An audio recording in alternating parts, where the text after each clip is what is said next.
Team Liquid is under a lot of pressure with the fan expectations that they are now the best team in the North American LCS.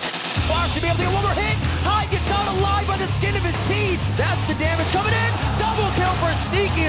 Dominating performance over the #1 Team Liquid.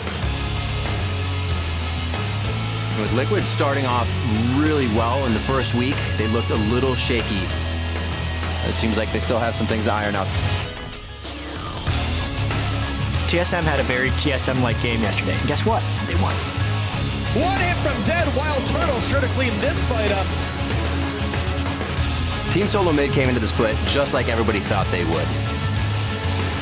That's a team that very rarely loses to a team like Liquid. I think it's the Edge TSM.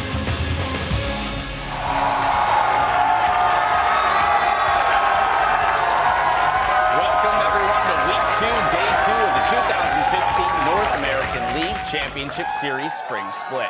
The crowds are going wild here in Los Angeles. Excited for some games today on Sunday. And of course, earlier, CLG walking into the studio. They've got a big game today against Cloud9. Both of those teams had fantastic games yesterday, and they have a chance to leave the week, CLG that is, sharing first place. So I'm excited to see what they bring today. Now, why settle for one big game when we've got 5 explosive matches lined up for you to enjoy? Hello, I'm James Dash Patterson. On the analyst desk today are Joshua Jet Leesman and Aiden's Irene Moon. How you guys doing today? Doing great. Yeah, this really is going to be another big day of LCS. It's almost like a super day of LCS, but in all honesty, it's the day of the Super Bowl. I'm looking forward to LCS and then maybe a little of both. Yeah. There's a lot of competition going on today. Now, yesterday, we had a lot of new faces in the NALCS. Piglet, Impact, Avalon. So let's give these guys a report card. Jet, how did they do?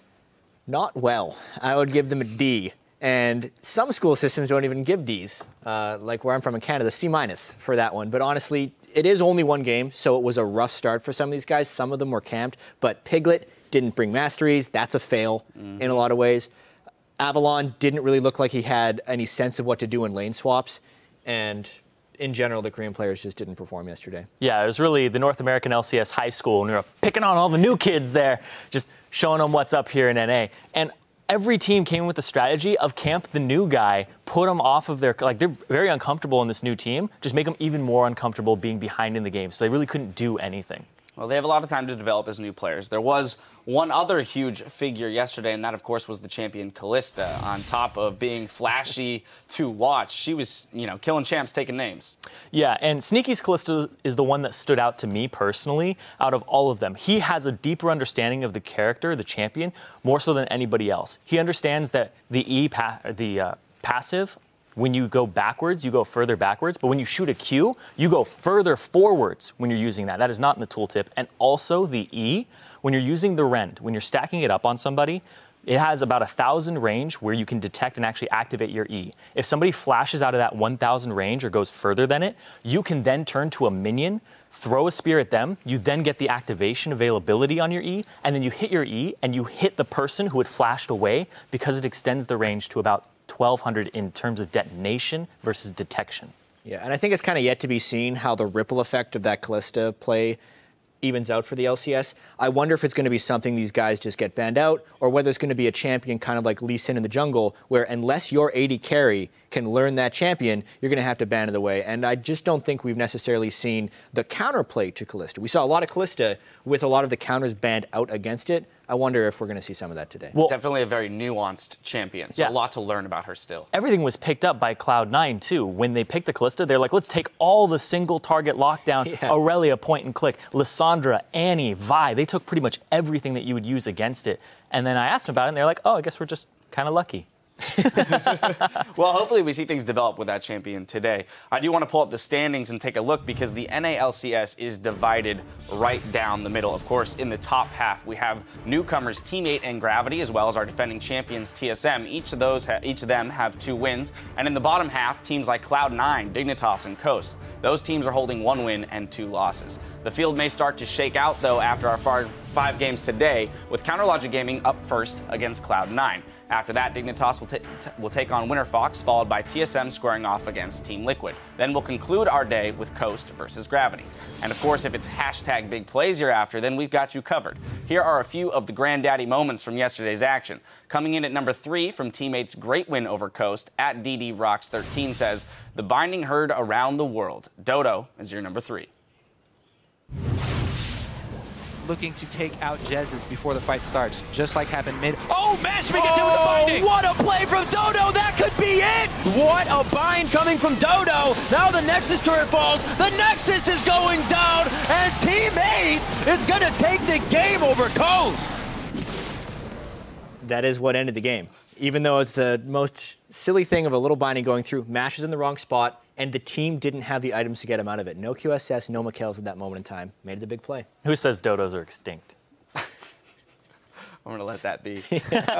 Next up, the play that reminds us even the pros have their mortal moments. And we went with this mostly because of the awesome tweet.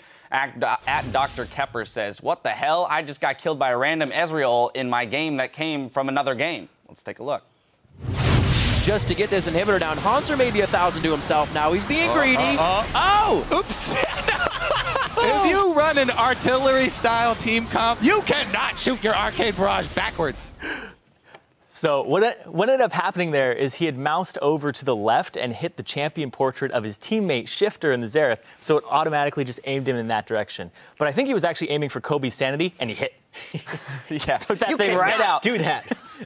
And definitely a slight misplay there, but in all honesty, the heat of the moment, can't blame him too much for it. At least his mouse went in the right direction. It's a big misplay. The ability went in the other. It's a feature that's existed forever, and you don't see people miss Ezreal loss like that, so he clicked in the wrong place. That's just day I learned. Yeah, absolutely, absolutely. And finally, Afro and Double Lift going ballistic. At Wince22 Whelp says, "LCS big plays can retire for the weekend. Rush Hour pulling off the Flash Blitz Pull Fates Call combo to perfection. Rip Zhao Wei Zhao." And at eHammond22 said, "If that Ballista Pull doesn't make the top 5 LCS big plays, I'll eat my mouse pad." Looking at you, PTL. Let's roll the Ballista. The mid under fire, CLG relentless this game. And Tip missing. Oh, the flash hook! They got him! Zhao Wei Zhao goes down. That was beautiful. The Ballista play pulled off perfectly right there. They saw the opportunity. Double Afro move, make a highlight play.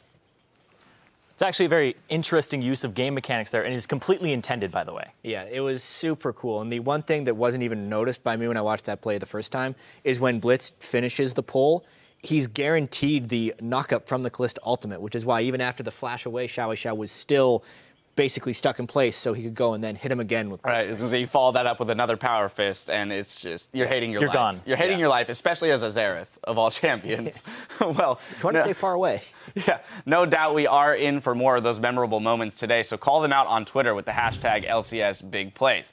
With those Ballista moves still dancing in our heads, though, we wanted to see what 2 champions do you think synergize the best, and what name would you give them? Send us your LeBroms, your Narvins, or your Curse of the Sad Bullet Times. Tweet at LOL Esports and use the hashtag LCS.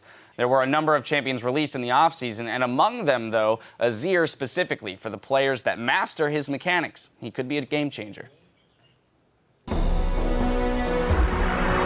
Azir is a champion that if I think you can play him perfectly, then he's just completely beyond broken. But the problem is that no one can play him perfectly, and I don't think anyone will ever be able to play him perfectly. With a word, I end you.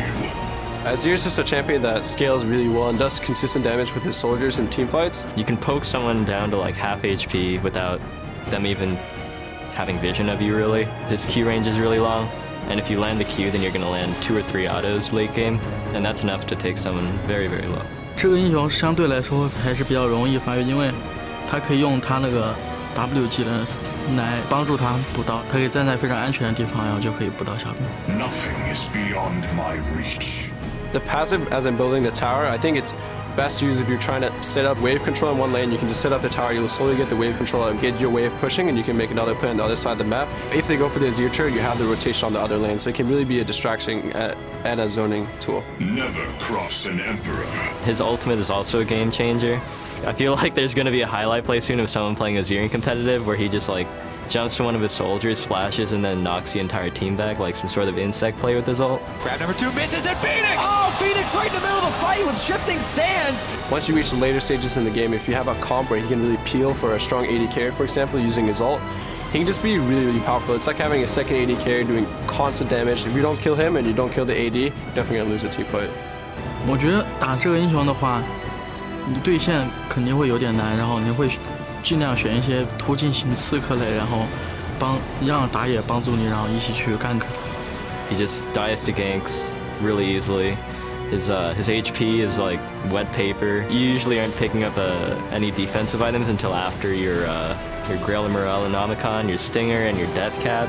And then by then you need Void Staff, so you aren't really looking at anything defensive until your very last item, so it's very easy to just get picked out. Oh, that banks some gold.